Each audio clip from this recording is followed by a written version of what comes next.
Hello and welcome. Now in this video, I'm going to show you how you can add ribbon on your Word document. Now as you can see, I have a document here, but the problem is I don't have the editing features that are usually accompanied in a Microsoft Word page. Now I'll show you the various ways you can use to enable the ribbon.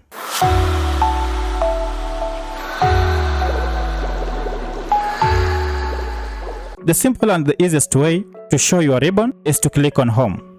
And when we click on Home, you can see the ribbon appears. Now the problem is, whenever I click outside or inside this page, the ribbon will again disappear. So how do we make it permanent on our page? Now the first method, go ahead and hit on the Home button, and then under any space on the ribbon, right click on it, and then uncheck the collapse ribbon function. When you uncheck the collapse ribbon function, you can see the ribbon sticks and it doesn't disappear even when we close the page. Now the ribbon is permanent. Now let me show you the second method we can use to enable our ribbon. Now for the second method, head over to this arrow here